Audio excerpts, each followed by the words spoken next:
CGL का exam का paper सितंबर महीना में जिस समय एग्जाम हुआ उसी दिन लीक हो गया। पहला बार देश में देखे कि एग्जाम में या जेपीएससी हो या यूपीएससी हो, हुजूर आज तक इंटरनेट नहीं बंद होता था। अब हमको समझ में आया कि इंटरनेट बंद करने के पीछे कारण ही था, काहे कि जो तेज चोर होता है वो जब घर में घुसता है तो सबसे पहले कैमरा को बंद करता है या डीवीडी को लेके उसका जो स्टोरेज है उसको लेके भाग जाता है। तो वही काम हुआ कि उसी समय पेपर लीक हुआ, वायरल नहीं हो, इसके चलते बंद कर दिए। आज सत्ता पर आप लोग पूर्ण बहुमत के साथ आए हैं, बहुत इतरा रहे हैं और घमंड भी दिखा रहे हैं। जनादेश पर सबसे पहले आते आपने नौजवानों के पीठ में खंजर भोंका। कैसे भोंका? आपको क्या हड़बड़ी थी? रिजल्ट निकालने का जब मामला सब जुडिस था, आप रद्द कर देते, फिर से एग्जाम ले लेते और यहां पर नियोजन नीति बना लेते। यहां के मूलवासी आदिवासी का जो बात कर रहे थे, 2017 से आपका स्टार्ट है, 2023 तक 4 बार एग्जाम हुआ, पेपर लीक हुआ, 25 लाख 30 लाख में पेपर बिका। आप रद्द करते, आप लाठी डंडा आंसू गैस चला रहे हैं। यही नौजवान आपको बनाए हैं। अभी इरफान भाई का स्टेटमेंट देखे कि दबाव में सरकार नहीं आएगी। अरे भैया, दबाव का बातें नहीं है, आप दबा रहे हैं नौजवानों को। सीजीएल हो या जेसीसी एग्जाम हो, उसको रद्द करिए, सीबीआई जांच कराइए, नौजवानों को न्याय दीजिए। लेकिन अहंकार में है सरकार। मैं इस मंच के माध्यम से नौजवानों से कहूंगा कि यह सरकार ना रद्द करेगी ना आपको न्याय दिलाएगी। हठ धर्मिता के साथ उन सभी को नौकरी देगी।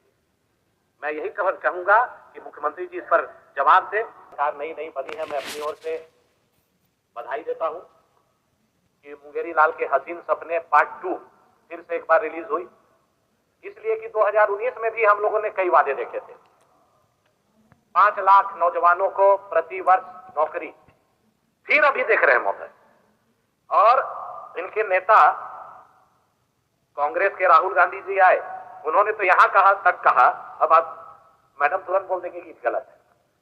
इन्होंने कहा हर वर्ष 10 लाख नौकरी देंगे, अभी 1 लाख पे आ गए।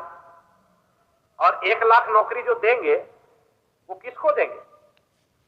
एक तरफ यहां पर राज्यपाल के अभिभाषण में लिखवाया गया है अध्यक्ष महोदय कि 3rd ग्रेड 4th ग्रेड नौकरी में 100% आरक्षण देंगे आदिवासी मूलवासी को। ये सरकार को मैं याद दिलाना चाहता हूं, 2013 में हेमंत सोरेन जी मुख्यमंत्री बने थे। अर्जुन मुंडा जी की सरकार से समर्थन वापस लिया था कि स्थानीय नीति, नियोजन नीति मैं बनाऊंगा, इसीलिए सरकार से समर्थन वापस ले रहा हूं। 18 महीने उस समय रहे, कोई पहल नहीं किया। फिर 2019 में इन्होंने कहा कि 2019 में हम अगर सत्ता पे आए तो स्थानीय नीति और नियोजन नीति बनाएंगे।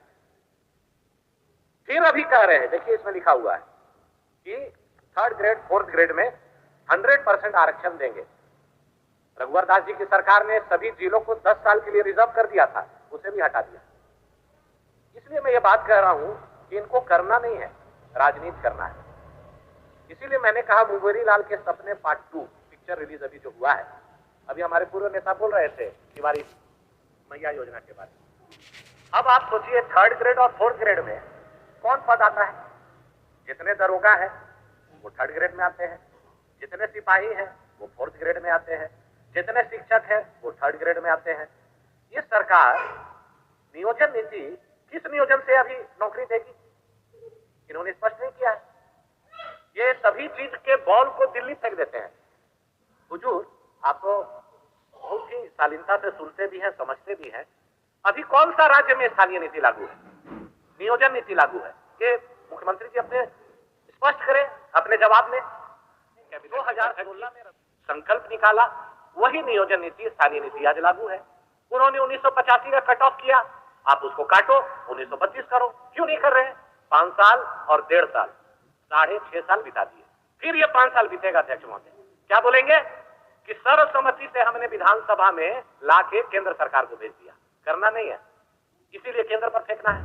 जैसे इसमें एक चीज लिखा हुआ है, अब बोलेंगे कि मैया योजना हम क्यों नहीं दे रहे हैं कि मेरा 1,36,000 बकाया है। कहां बकाया है? तो केंद्र सरकार में।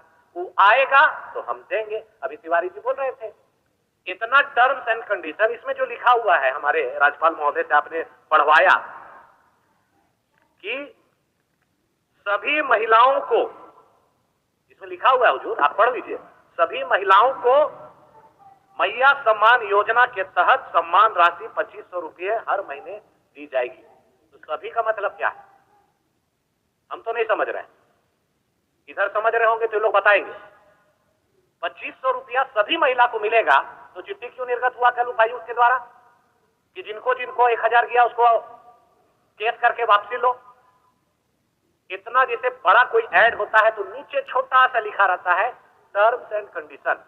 वही टर्म्स एंड कंडीशन क्या है, लाल कार्ड धारी कि आवासीय 1932 का खतियानधारी। तो मुझे लगता है जो 60 लाख चुनाव के पहले ये लोग एक बार डाल के प्रलोभन दे के ठग के वोट ले लिए, अब 60 लाख से 6 लाख तुरंत आएगा ये अगला महीना से। गांव देहात से हमको हुजूर फोन आ रहा है कि गैस सिलेंडर खाली हो गया, कब से भरवाना है, 450 में कब मिलेगा। सब महिला लोग खाली कर दिए अपना सिलेंडर, इंतजार कर रही है। इनके कांग्रेस के नेता जो मीर साहब आके बोले कि बांग्लादेशी को भी देंगे 450 में, घुसपैठिया को भी देंगे 450 में, बोले वीडियो है। अनूप भाई के सभा में अनूप भाई बायां दाहिना झांकने लगे थे उस समय मंच में, क्या बोल रहे हैं मीर साहब, अभी बांग्लादेशी को भी मैया योजना दीजिए, टर्म्स एंड कंडीशन क्यों दे रहे हैं। अब 450 रुपया में कब मिलेगा, किस डेट से मिलेगा, किस महीना से मिलेगा ये बता दे, और किनको मिलेगा उसमें टर्म्स एंड कंडीशन भी बता दे, ताकि उस समय तो चुनाव के पहले इसमें भी लिखे थे कि 450 में सभी को, चाहे गरीब हो चाहे अमीर हो, सभी को मिलेगा। लेकिन हुजूर आज तक इस पर तो नहीं लिखा।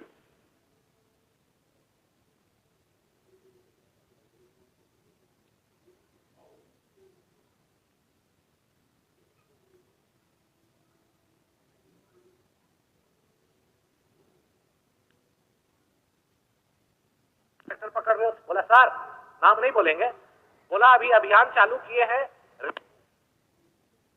थाना में क्या लगेगा, नेता को कहां देना है, अफसर को कहां देना है, उसके लिए 1 महीना ये चलेगा। और जब फिक्स हो जाएगा अमाउंट कि पर हाईवा कितना हर थाना में और कहां कहां देना है, उसके बाद फ्री हो जाएगा। तो आप समझिए हुजूर कि कहां गरीब का बालू गिट्टी कहां से मिलेगा। ये सरकार को पिछला बार 10,000 रुपया हाईवा मिलता था, 5 साल सरकार रहा तो 50 हो गया। इस बार मुझे पूरा विश्वास है कि अभी 50,000 का हाईवा तुरंत 70-80 हजार होने जा रहा है। गरीब का आवाज नहीं बनेगा हुजूर। आज देखिए